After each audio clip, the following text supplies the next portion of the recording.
Eu me chamo Pablo Silveira, eu trabalho com crianças e jovens há mais de 23 anos e hoje eu estou aqui para a gente conversar um pouquinho sobre a criança no contexto da pandemia. Esse é um projeto da Secretaria de Cultura do Estado do Rio Grande do Sul, juntamente com a Universidade Fevale, projeto FAC Digital. A pergunta que os pais mais devem ouvir das crianças nos últimos tempos é se ainda falta muito. Essa ansiedade que a criança tem, muitas vezes, de se sentir entediada por não saber aonde ela está ou em que fase do tempo está acontecendo as coisas, ela começa a se questionar. Quando a gente está numa viagem com ela, ela sempre quer saber se falta muito para chegar, se a gente ainda não chegou. Então, nesse momento, eles devem se questionar o tempo inteiro se ainda falta muito. E devem trazer esse questionamento aos pais. Se falta muito para ver os avós ou os entes queridos que foram afastados em função da pandemia, se falta muito para voltar à escola e ao convívio dos coleguinhas, se falta muito para conviver de novo com as crianças que ela tinha uma rotina, sejam os amigos da rua ou que moram próximo a ela. Então, todas essas questões devem estar muito florescendo na cabeça dessas crianças. Porque o vírus, pelos olhos de uma criança, ele pode ser verde, ele pode ser colorido, pode ter 2 cabeças ou 10 braços, pode ter uma cara de bom ou de mal. O fato é que o coronavírus está presente no imaginário das crianças e que ele veio para substituir os velhos monstros que antes ficavam embaixo da cama ou dentro dos armários, agora estão no imaginário dessas crianças. A pergunta que eu me faço o tempo todo é: o que estão achando da pandemia essas crianças? O que está surgindo no imaginário delas? Porque enquanto os adultos estão preocupados com a economia, o desemprego, ansiosos à espera de uma vacina, poucos percebem que a pandemia atingiu em cheio e roubou o mundo das crianças. Tá?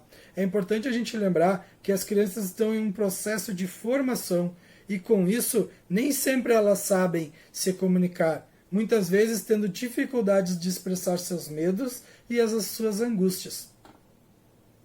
Com o interrompimento das aulas e a ausência da escola como espaço de socialização e aprendizagem, é importante a gente lembrar que com isso mudou-se as referências de conduta, que antes era em função do convívio, tinha uma forte influência dos educadores e dos colegas, e que agora se concentra apenas na família.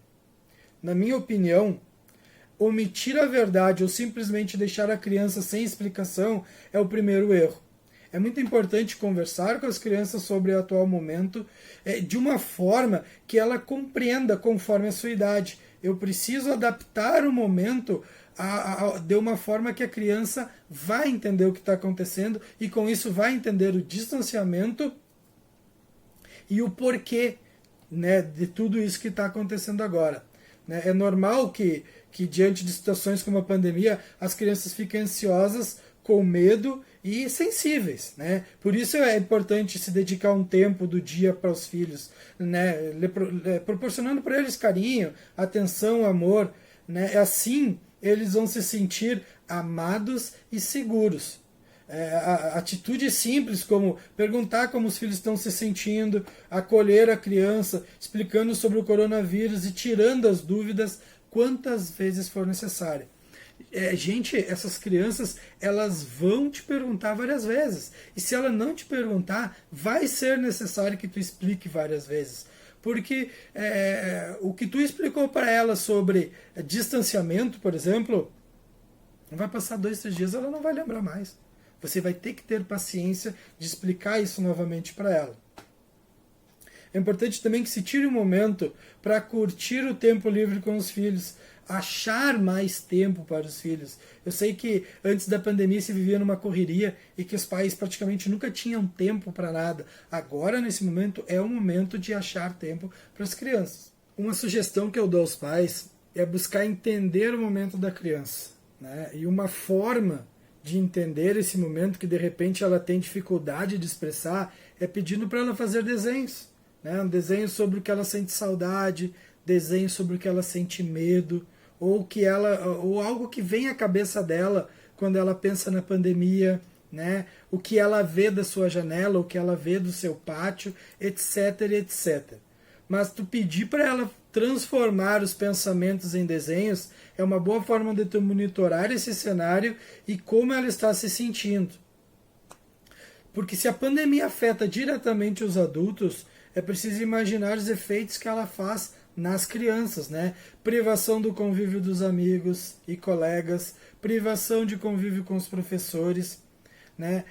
As questões lúdicas do imaginário da criança, o fator de ter que ficar dentro de casa. Então tudo isso vai afetar muito mais a criança, que o adulto muitas vezes não se dá por conta. Algo que eu considero a primeira grande necessidade é que, por mais que seja difícil, que os pais busquem, mesmo que elas privadas do mundo, possam levar uma vida dentro de casa o mais normal possível, mantendo um contato com os familiares, se não presencial, online, até para que eles não fiquem nervosos ou imaginando coisas, principalmente com os avós, tios e primos próximos, né? Assim como os amiguinhos que fazem parte do convívio geral dessa criança. Também é muito importante que eles fazerem exercícios físicos e terem um entretenimento, mas deve-se buscar um entretenimento que auxilie na educação dele. Não se deve esquecer que mesmo estando em casa, mesmo estando na pandemia, ele continua num processo de educação. Brinque com seu filho, corra com ele no pátio, dance com ele na frente da televisão, coloque uma música e dance com ele, né? A gente precisa atentar também para que se diminua os impactos da pandemia, que certamente vai deixar no desenvolvimento social e emocional dessas crianças, principalmente aquelas que estão em transição, tipo para a pré-adolescência ou para a adolescência. Essas crianças elas mudam muito em 6, 7 meses, então elas vão estar num processo de transformação. Então cuidem para que a pandemia ela influencie o mínimo possível nesse momento. A gente tem que cuidar ainda das crises dentro da crise, né? Por exemplo, na saúde, tanto das crianças quanto dos pais, né? Para que não se adoeça por outras doenças, no financeiro, né? Para que a família sem trabalhar e a redução salarial não interfira no estado emocional dessa família. Na questão do medo, né? O medo de perder o emprego, de pegar uma doença dos mais velhos da família, possam gerar uma crise nessa criança, tá? A política, né? Por pior que não afete as crianças, mas a gente acaba vivendo numa guerra de ânimos que acaba trazendo muitos incômodos para os pais e que vai trazer estabilidades para as crianças, se os pais não estiverem bem, né? As fake news, o terrorismo, muitas vezes, que vem através das notícias falsas que trazem insegurança e instabilidade mental, né? Até das crianças verem alguma notícia no celular que possam fazer com que o imaginário delas façam com que elas fiquem ansiosas ou nervosas.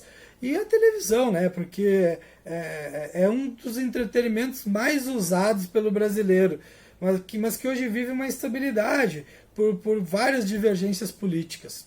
Tudo isso que eu falei agora pode ser que não atinja as crianças diretamente, mas vai atingir os seus pais e os seus cuidadores, e que vão reagir de diversas formas, com preocupação, estresse, desamparo.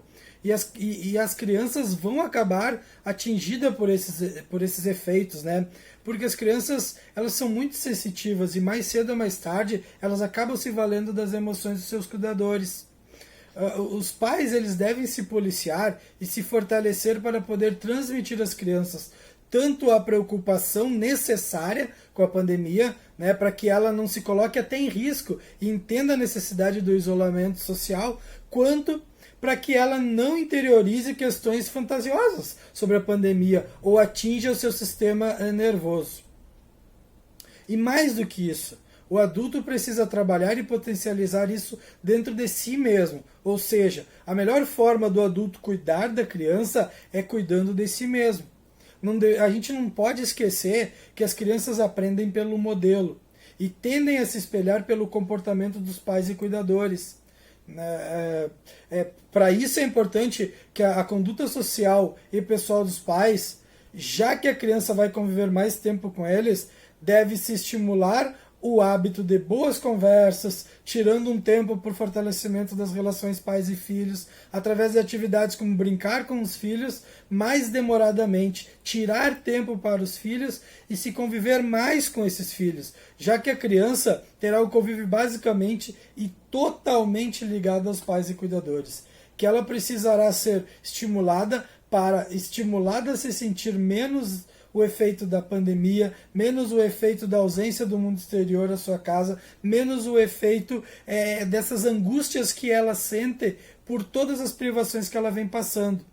Né? Os adultos não pode achar que estresse é um sentimento exclusivo dos adultos. Essa criança vai se estressar. Se ela não for trabalhada, vai gerar um estresse. Né? E por falar em estresse, cuidado. Pois se os pais externarem demais esse sentimento, é possível que as crianças se retraiam, escondendo as suas próprias emoções. E aí a gente entra num outro terreno mais perigoso ainda, né? Por isso é importante as atividades organizadas pelos pais, como brincadeiras, os desenhos que a gente falou anteriormente, contatos físicos com familiares e amigos, se possível, né? E conversas para que eles possam extrapolar seus sentimentos. Deixe as crianças à vontade, deixem elas falar. Né? A gente não pode e nem deve ter medo de escutar as crianças com medo que ao momento que a gente escute ela, a gente esteja fazendo todas as suas vontades. Né? É preciso a gente encontrar um equilíbrio, escutar ela, fazer algumas de suas vontades. Porque assim como nós adultos, as crianças perderam muito da pandemia, perderam muito com a pandemia. Né? E o isolamento. Então, fazer alguma das vontades dela não é totalmente negativo. Né? Pode ser compartilhado entre pais e filhos alguma coisa que tu vai fazer, trazendo uns momentos bacanas para a família, do convívio da família, né? E como uma forma de compensar, né? Trazer um equilíbrio sobre essas ações que a gente vai fazer com ela. Eu aconselho que seja feito ajustes e uma conversa mais seguida entre pais e filhos. E que os pais expliquem para os filhos que certas regalias e ações estão sendo feitas em adaptação ao momento e que isso não vai se repetir depois da pandemia, que é um momento, e que eles estão tendo aquele momento em função da pandemia. Então, e assim eles não vão correr o risco de achar que é uma nova realidade para eles, que eles podem agir sempre daquele jeito. Né? A gente tem que ter cuidado também com o uso da tecnologia. Atualmente é quase impossível que não se esteja conectado. Nós precisamos avaliar como lidamos com isso e como o seu uso vai interferir no convívio familiar. Né? Segundo a Sociedade Brasileira de Pediatria, devemos evitar as exposições de telas de crianças menores de 2 anos. Então a gente não pode esquecer isso. E às vezes é difícil a gente conseguir evitar isso, tá? Mas o mais importante é saber que o objetivo é evitar e assim repensar a rotina deles. Né? Com crianças de 2 a 5 anos, pode-se usar 1 hora por dia as telas. Né? De 6 a 10 anos, 2 horas por dia. Né? Claro, sempre com a supervisão de um adulto. Né? Criar regras específicas do que ele vai poder ver na internet. Né? Fazer um revezamento entre o acesso de celular, tablets, com brincadeiras, com uso de brinquedos, eles também usar os brinquedos para brincar. Né? Fazer um revezamento de um pouco o pai fica com a criança no computador, um pouco a mãe, um pouco o pai brinca, outro pouco a mãe. Tá? Aliás, sobre os brinquedos, crie o hábito de brincar com eles. Tá? E depois, estimule o hábito de fazer com que eles guardem os seus brinquedos. Isso é um ótimo aprendizado, que eles possam guardar os brinquedos com que eles estão brincando. Então, esses momentos em família vai ter um tempo de qualidade de filhos qualidade com os filhos. Afinal, o desenvolvimento da criança está interligada às suas relações, né? A qualidade dessas relações que elas vão ter, né? O seu desenvolvimento saudável está ligado aos estímulos cognitivos, sociais e emocionais que eles recebem, sendo esses presentes em momentos de interação. Então, interajam com seus filhos, né? Brinquem com eles. Brincar, e as brincadeiras são muito importantes, pois através delas e das questões lúdicas, o faz de conta que a criança consegue associar situações vividas, consegue desenvolver habilidades e também ter influência positiva no desenvolvimento físico, cognitivo e social. É importante os pais deixarem a criança conduzirem a brincadeira, dando a elas o poder da decisão, né? Então, assim, estimula-se na criança que elas possam ter um poder de decisão. Como que eu vou dar à criança este poder de decisão? Eu dou a ela 3, 4 alternativas de brincadeira e ela escolhe uma. Estou desenvolvendo nela o poder de decisão. No próximo vídeo eu vou falar algumas sugestões de brincadeiras e de atividade que os pais podem fazer com seus filhos. Um grande abraço a todos e até o próximo vídeo.